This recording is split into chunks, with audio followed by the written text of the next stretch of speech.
성경 역사를 보게 되면 어떻게든 이 땅 가운데 하나님 나라를 세우고자 하시는 하나님과 그것을 무너뜨리고 이 땅을 사탄의 왕국으로 만들고자 하는 사탄과의 영적인 전쟁이 하나님께서 천지 만물을 창조하실 때부터 지금까지 아주 치열하게 진행되어 왔음을 발견합니다. 아니, 지금도 여러분 우리의 눈에 보이지 않지만 이 땅 모든 곳곳에서 치열한 영적인 전투가 벌어지고 있음을 느낍니다. 이 과정에서 하나님을 섬기던 수많은 주의 백성들이 사탄의 역사를 이기지 못하여 하나님을 떠나기도 하고요. 교회가 엄청난 타격을 입기도 했던 것이 성경 역사입니다마는, 그러나 하나님은 언제나 교회가 위기에 빠지고 하나님 나라가 무너지는 위기 상황에 놓일 때 하나님은 또다시 그때마다 하나님과 하나님의 말씀에 사로잡힌 하나님의 사람들을 불러일으켜서 다시금 새롭게 하시는 역사가 여러분 성경 역사이고요. 하나님은 지금도 언제나 이런 방법으로 하나님의 나라를 진행시켜 왔고 만들어가고 있다는 사실입니다.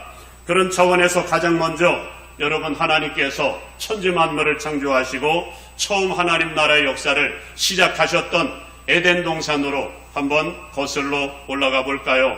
당시 하나님께서는 하나님의 형상을 따라서 우리 인간을 창조하시고 하나님께서는 축복의 땅이었던 에덴 동산으로 인도하셨다고 말씀을 합니다. 그 결과 에덴 동산에 들어가 봤더니 너무도 풍요롭고 너무도 아름다운 겁니다. 우선은 하나님께서는 그곳에 영생하게 만드는 생명나무도 허락해 주셨고요. 또 이 땅 가운데서는 내강의 축복이라고 불리우는 정말 부족함이 없는 모든 물질을 비롯한 풍성한 땅을 허락해 주셨습니다. 그러나 또 한 가지 하나님은 하나님의 질서와 하나님의 통치 차원에서 주신 명령의 말씀도 있었는데, 그것은 흔히들 선악과의 언약이라고 불리우는 하나님을 섬기는 법도 허락해 주셨습니다. 그리고 더 나아가 하나님은 하나님의 형상대로 지음받은 우리 인간을 향한 놀라운 비전도 선포를 하셨는데, 애당초 하나님의 계획은 그런 것이었습니다. 하나님은 말씀하셨지요. 생육하고 번성하여 땅에 충만하라, 땅을 정복하라, 땅을 다스리라 라고 하는 명령으로 하나님의 애당초 계획은 에덴 동산을 구심점으로 하여 물이 바다 덮음같이 여호와를 인정하는 사람들로 온 땅에 가득하기를 원하셨다라고 하는 겁니다. 그러니 엄청난 하나님의 계획을 무너뜨리기 위해서 끼어든 자가 있었으니 누구였을까요? 그건 바로 뱀으로 가장한 사탄이었습니다. 마귀였습니다. 그래 결국 사탄은 하나님의 나라를 무너뜨리기 위해서 가장 먼저 하나님의 말씀부터 영적인 질서부터 무너뜨리기 시작하는데, 당시 사탄은 뱀으로 가장하여 하와를 찾아와서는 뭐라고 미혹하는지 아십니까? 하나님께서 어찌 이 선악과를 따먹지 말라고 했는지 아느냐? 그것은 선악과를 따먹는 날에는 너희 눈이 밝아져서 너희도 하나님처럼 되기 때문이야 라고 하면서 하나님의 인격도 하나님의 말씀도 정면으로 공격을 한 겁니다. 그 결과 사탄에게 마음을 홀랑 빼앗겨버리고 사탄에게 점령당한 우리 최초의 유상 아담과 하와는 결국은 하나님을 버리고 하나님의 말씀을 저버리고 선악과를 따먹게 되자, 여러분 하나님의 말씀은 지난주에도 나누었지만 여러분 1.1획도 여러분 어긋남이 없고요. 하나님은 농담하시는 분이 아니시거든요. 결국 하나님은 하나님의 말씀이 무너진 하나님의 나라는 더 이상 존속할 수가 없어서 하나님께서는 스스로 에덴 동산의 문을 닫아버리셨고, 그러나 하나님은 사탄에게 점령당한 우리 인간을 또다시 하나님 나라 백성으로 회복시키시기 위한 피 터지는 영적인 전쟁을 시작하셔야만 했다는 겁니다. 그때 하나님께서 친히 선포하신 말씀이 흔히들 원시복음이라고 하지요. 하나님은 이렇게 선포하셨습니다. 내가 너로 여자와 원수가 되게 하고 내 후손도 여자의 후손과 원수가 되게 하리니 여자의 후손은 내 머리를 상하게 할 것이요 너는 그의 발꿈치를 상하게 할 것이니라 하시면서 장차 여자의 후손으로 오시게 될 예수 그리스도를 통해서 사탄의 모든 권세를 박살내실 것이고 이 땅을 또다시 하나님의 나라로 회복시키실 것을 선포를 하셨습니다. 그런데 여러분, 에덴 동산뿐만이 아닙니다. 사탄은 그 이외에도 하나님 나라를 무너뜨리기 위해서 끊임없이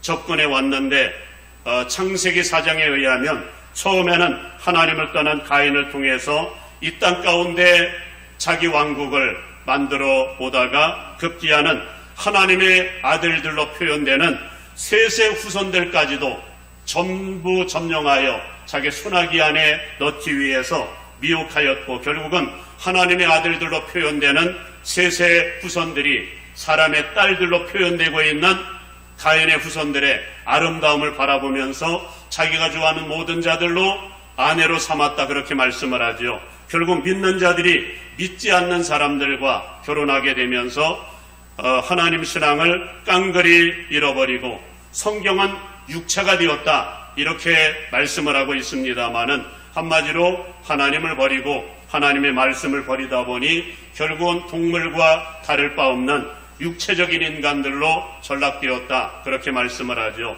그 결과 하나님께서는 가인의 자손들이 하나님을 떠나는 것을 보면서는 여러분 한탄하지 않으셨지만 하나님의 자녀들이라고 하는 셋의 후손들마저도 전부 하나님을 떠나서 육체가 되자 이 땅에 더 이상 소망이 없는 겁니다. 그리고 하나님께서는 이 땅에 인간을 창조하셨음을 막 한탄을 하시면서 홍수로 사람으로부터 육축에 이르기까지 전부 쓸어버리시기로 작정을 하신 겁니다. 그렇다면 이 과정에서 하나님께서는 어떤 사람들을 통해서 또 새로운 구원 역사를 시작을 하시는지 여러분 아십니까? 놀랍게도 모든 사람들이 전부 하나님과 하나님의 말씀을 버리고 육체적인 인간들로 전락되었을 그때 마지막까지 신앙의 정절을 지키면서 오직 주님의 말씀을 따라서 주님과 동행하는 한 사람, 한 가족이 있었으니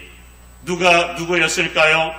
바로 노아와 노아의 8식구였습니다. 그 결과 하나님은 비록 인원수는 적지만 노아의 8식구를 남은 자들로 영적인 구심점으로 삼으셔서 새 역사를 시작하심을 봅니다. 그렇다면 여러분, 이젠 하나님을 사랑할 줄 알고 하나님의 말씀에 순종할 줄 아는 하나님의 백성들로 새 역사를 시작을 하셨으니 마귀는 더 이상 하나님의 백성들 가운데 교회 가운데 침투하지 않았을까요?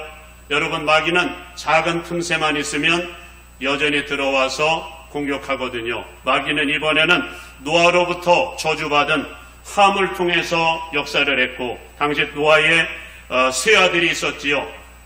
셈, 함, 야벳 족속들이 온 땅에 충만하게 될 무렵에 함족 중에서 두 번째 아들이었던 함족 중에서 아주 뛰어난 영걸이 등장합니다. 정치 지도자였던 니므롯이 등장을 하는데 이 사탄이 니므롯을 장악을 하였고 그 뛰어난 정치력으로 셈, 함, 야벳 족속을 전부 통일하여 바벨탑을 쌓게 만든 겁니다.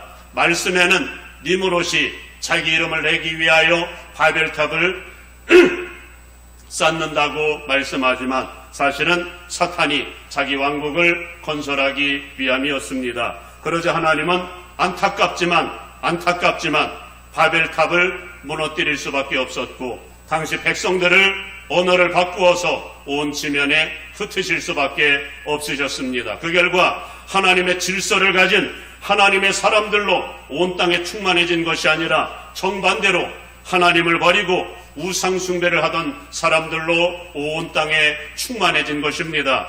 그 결과 하나님께서는 하나님과 하나님의 말씀을 버린 마귀의 사람들로 가득해져 버린 이 땅 가운데 새 역사를 만들어 가시기 위해서 여러분 당시의 메소포타미아 갈대아 우르라고 하는 지역에 한 사람을 지명하여 선택한 사람이 있었으니 누구였을까요?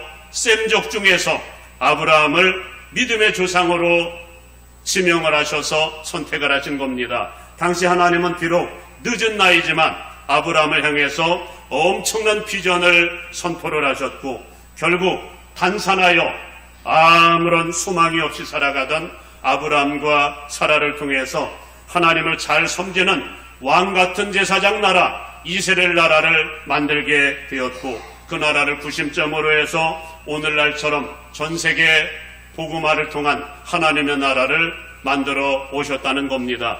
그러나 여러분, 하나님께서 아브라함을 구심점으로 해서 여러분 새 역사를 시작하실 때도 하나님 나라가 그리 순탄하지 않았습니다. 그 이후에도 마귀는 끊임없이 역사하였거든요. 마귀는 정말 끈적끈적합니다. 아니, 마귀의 역사는 세상 끝날까지, 하나님 나라가 완성되는 그날까지 주님께서 친히 마귀를 저 무제경 속에 불과 유황불 속에 던져 넣으실 그때까지 계속될 것이라고 말씀하셨기 때문입니다. 그래서 결국 하나님의 질서를 가진 하나님 나라인 이스라엘 나라가 만들어지자 이번엔 마귀가 어떻게 공격을 해왔을까요? 여러분, 모세가 시내산에서 하나님의 질서인 하나님의 언약의 법을 선포하던 그날부터 광야 가운데 하나님의 훈련을 받던 이스라엘 공동체 가운데 침투해서는 어떤 사람들에게는 원망의 불씨로, 어떤 사람들에게는 불순종으로, 어떤 사람들에게는 우상숭배로, 어떤 사람에게는 음행으로, 또 그 중에 호전적인 사람들에게는 이를테면 고라 자손을 비롯한 250명의 족장들, 또 12 정탐꾼 중에 삼무아를 비롯한 10명의 사람들에게는 하나님을 대적하는 영을 그들 가운데 부어주어서 그 결과 하나님의 훈련 계획은 원래 40년이 아니었습니다. 원래 하나님의 훈련 계획은 광야 가운데에서 2년간 훈련하신 다음에 가나안 땅에 들여보내기를 원하셨는데 그러나 당시 하나님께서는 마귀로 인해서 하나님과 하나님의 말씀을 버린 이미 사탄의 사람들로 변질되어 버린 이 사람들을 통해서는 하나님의 나라를 만들어갈 수가 없는 겁니다. 그 결과 궤도를 수정해 버리셔서 가나안 땅의 문을 닫아버리시고 40년간 광야 생활을 시키시면서 전세대 60만 대군을 전부 광야 가운데서 심판하시는 장면을 목격합니다. 그리고 이 과정에서 하나님은 오직 하나님과 하나님의 말씀에 순종할 줄 아는 후세대들 또다시 60만 대군을 불러일으켜서 그들로 하여금 가나안 정복의 주역으로 삼으시는 장면이 나오지요. 그리고 그 이후에도 이런 역사는 끊임없이 반복되지요. 어쩌면 하나님께서 하나님의 나라를 만드시기 위해서 하나님께서 친히 세우신 최고의 대왕이 있었다면 아마도 다윗이었을 겁니다. 그렇다면 하나님께서 다윗을 왕으로 세우셔서 새 역사를 만들어 가시는 과정이 여러분 과연 순탄하였을까요? 하나님의 강력한 사람이 등장할수록 마귀의 역사는 더 강력해지는 것 같습니다. 그 결과 마귀의 강력한 저항으로 여러분 다윗이 사무엘을 통해서 왕으로 기름을 부어서 왕으로 세워지는 그 순간부터 자그마치 약 17년 동안이나 이스라엘 나라가 쑥대밭이 되었다는 사실을 아십니까? 처음 10년 동안은 다윗을 죽이기 위해서 쫓아다니는 사울과 사울의 사람들로 인해서 나라가 풍비박산이 나고요. 사울이 길보아 전투에서 전사하면서 모든 상황이 종료되었나 싶었더니 이번에는 사울의 잔당들로 인해서 이를테면 아브넬과 이스보셋이 결상전을 하는 바람에 내란을 종식시키는 일에 자그마치 7년이라고 하는 세월이 지나갑니다. 한마디로 하나님께서는 다윗을 왕으로 세우신 이후에 자그마치 17년이라고 하는 긴 세월 동안 하나님을 대적하여 높아진 모든 것들을 전부 무너뜨리신 다음에야 하나님의 질서가 세워지게 되었고 그 제사에 비로소 약 33년간에 걸쳐서 하나님의 거룩한 부흥이 시작되고 있음을 봅니다. 그런데 한 가지 놀라운 사실은 이와 같은 역사는 우리 주님 예수님께서도 동일하게 마주하셨고 예수님 역시 동일한 방법으로 새 역사를 만들어 가셨음을 성경을 통하여 보게 됩니다. 어쩌면 역사 속에 가장 어두웠을 때가 있었다면 물론 바벨탑 시절도 어두웠고 출애굽 시절도 어두웠고 또 다윗을 통해서 새 역사를 만들어가던 그때도 어두웠지만 어쩌면 예수님께서 이 땅에 처음 오실 때도 여러분 세상은 온통 어두웠다. 성경은 그렇게 말씀을 합니다. 그것은 당시 이스라엘 백성들이 로마의 통치를 받던 로마 제국 시대였기 때문이 아니었습니다. 물론 당시 로마의 황제들 가운데서는 악명 높은 그런 왕들도 많이 나타나서 당시 기독교를 믿는 사람들을 많이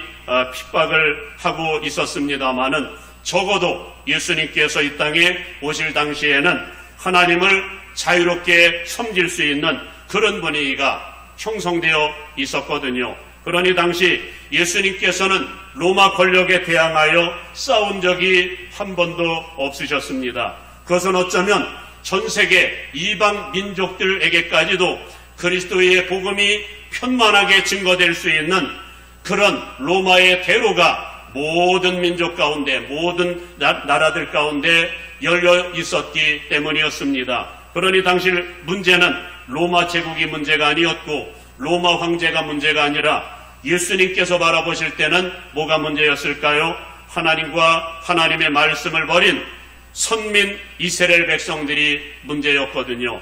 조금 더 구체적으로는 헤롯 왕을 비롯한 당시 정치 지도자들이라고 하는 공회원들이 문제였고요. 더 나아가서는 하나님과 하나님의 말씀을 버린 종교 지도자들이라고 할까요? 당시 대제사장들을 비롯한 바리새인들, 서기관들이 문제였거든요. 한마디로 왕 같은 제사장의 역할을 감당해야 될 당시 하나님의 백성들이라고 할 수 있는 교회가 무너져 있었다는 겁니다. 그러니 언제나 우리 주님의 영적 싸움의 대상은 나라를 망가뜨리는 이스라엘의 부패한 정권에 대항하여 언제나 늘 싸우셨고요. 더 나아가 이들과 결탁하여 당시 교회라고는 하지만 교회가 아닌 강도의 소굴을 만들고 있었던 대제사장들, 바리새인들, 서기관들과 끊임없이 싸우셨습니다. 예수님께서 왜 이들과 싸우셨을까요? 그것은 하나님과 하나님의 말씀을 대적하는 정치가들, 종교 지도자들이 무너져서 정말 그들 모두가 말씀 가운데 돌아와야만 그 가운데 성령의 역사를 통한 혁명적인 변화가 일어나야만 하나님의 나라가 이루어질 수 있었기 때문입니다.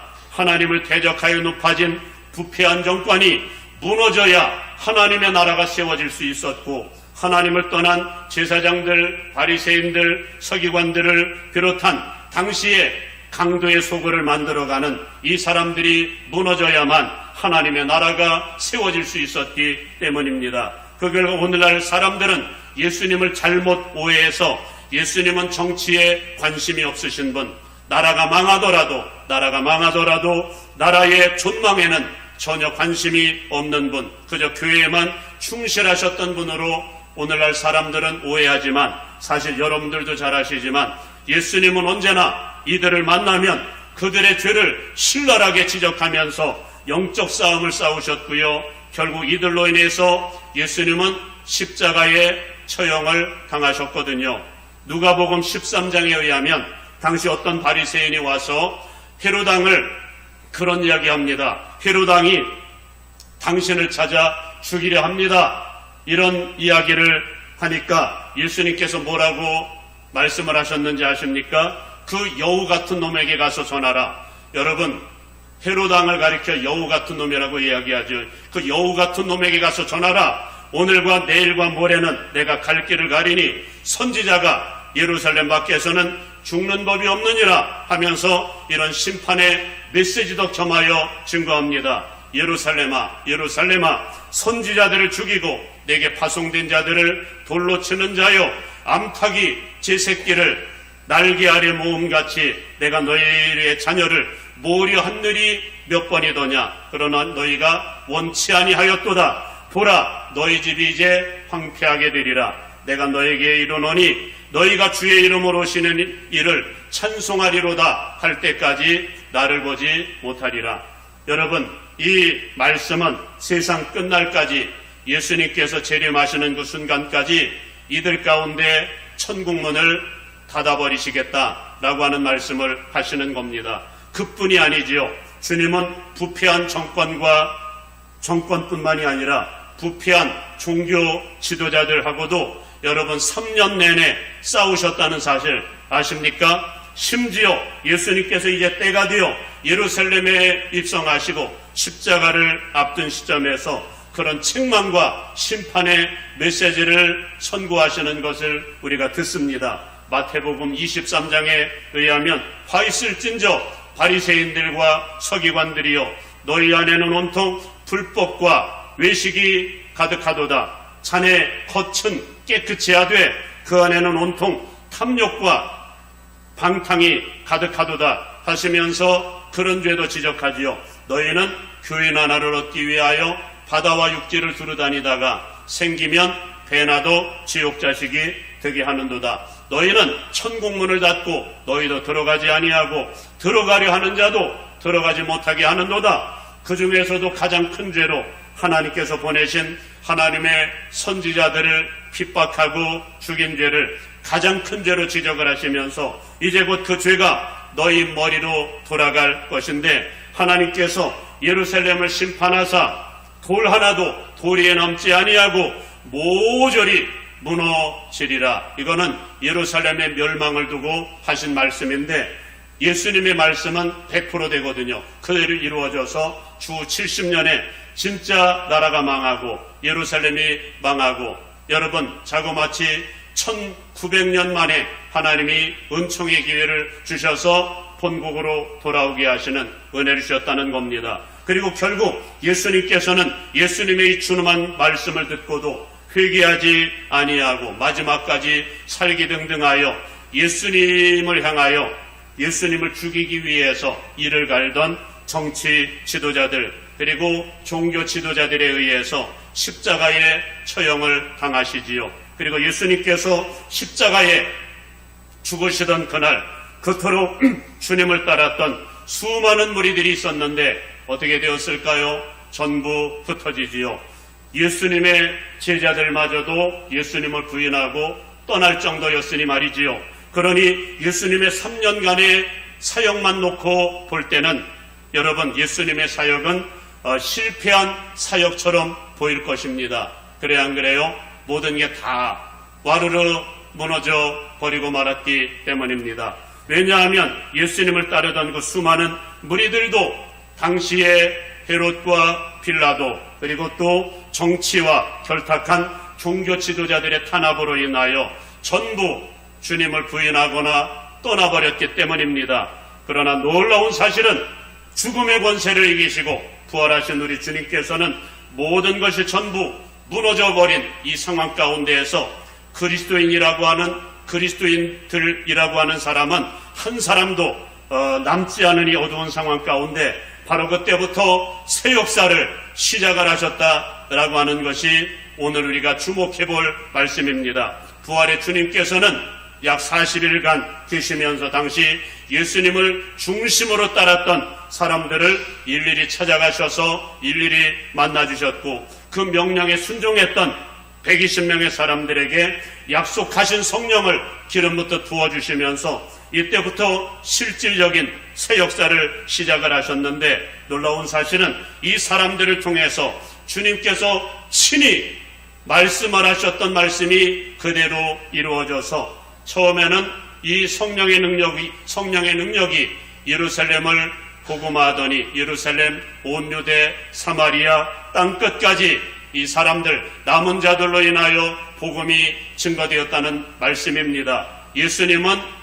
승리하셨다 그런 말씀입니다. 그러기에 우리가 섬기는 예수님은 무너뜨리고 무너뜨리고 다시 세우시는 하나님이시라는 겁니다. 하나님을 대적하여 높아진 모든 것들을 우리 주님은 전부 무너뜨리실 것입니다. 사탄의 권세와 나라를 무너뜨리실 것입니다. 그리고 거기에 현혹되어 예수님과 예수님의 말씀을 버린 사람들도 전부 무너질 것입니다. 그리고 주님은 오직 주님의 말씀을 듣고 순종하는 사람들을 통해서만 하나님 나라의 여러분 새 역사를 만들어 가시는데, 그 숫자가 비록 적다 할지라도 하나님은 그 적은 소수의 모든 것을 거시는 하나님이시거든요. 그런 차원에서 이제는 우리도 하나님께로 돌아가야 할 때인 줄 믿습니다. 우리 주님은 오늘날 교회 가운데 하나님의 사람들이, 여러분 하나님을 섬기는 사람들이 많고 적음에 관심이 없으십니다. 그 사람이 주님을 만나지 못했거나 주님께서 만들어 가시는 이 거룩한 질서를 따라 주님의 통치를 받는 백성이 되지 못한다면 하루아침에 멸망을 당하거나 혹은 마귀의 사람이 되어 허무는 사람이 될 수도 있기에, 주님의 진정한 관심이 여러분 뭔지 아십니까? 주님을 진정으로 만난 사람들, 그래 교회 가운데 주님의 질서를 가지고 주님의 말씀에 순종하는 사람들에게만 관심이 많으시다는 겁니다. 그 인원이 비록 적다 할지라도 말이지요. 그런 차원에서 저는 여러분들이 오늘날 많은 사람들이 넓은 길을 걸어간다 할지라도 여러분들은 언제나 하나님 편에 서서 여러분 남은 자들이 되어 좁은 길을 걸어갈 수 있기를 간절히 바랍니다. 영의 눈을 열고 볼 수 있기를 바랍니다. 왜냐하면 오늘 본문 마태복음 7장이 말씀하고 있듯이 저는 이 말씀도 농담으로 받지 않길 바랍니다. 세상 끝날에 심판이 있는데, 아니 이 땅 가운데 이루어질 심판도 있는데, 하나님의 말씀을 기초로 반석으로 하여 세워지지 아니한 모든 건물들은 전부 무너질 거다. 이거를 주님이 말씀을 하십니다. 그런 차원에서 우리는 정말 지혜로운 건축자들이 되어야만 합니다. 그리고 주님은 비록 더딜지라도 주님의 말씀에 순종하는 남은 자들이 적더라도 우리 주님은 오직 주님의 말씀만을 붙들고 말씀의 승부를 걸고 오직 말씀만을 쫓아가는 사람들을 통해서 이들에게 엄청난 권세, 성령의 능력을 갑절이나 부어주셔서 새 역사를 만들어 가실 것입니다. 그런 차원에서 여러분, 우리 주님은 이번 성탄절에 이제 새 역사가 시작되는 2026년도를 앞두고 120명의 사람들을 일일이 찾아가셔서 만나주시고 도전하셨던 것처럼 주님은 여러분들에게도 도전하십니다. 그동안은 마귀로 인하여, 어둠의 영들로 인하여, 불순종하는 자들로 인하여 무너뜨렸지만 이제 주님은 새 역사를 만들어 갈 것인데 이 거룩한 역사에 참여하지 않겠느냐, 여러분들에게 도전하십니다. 바라기는 초대 예루살렘 교회를 처음 시작했던 120명의 역사가 저와 여러분들의 역사가 되기를 주님의 이름으로 축복합니다.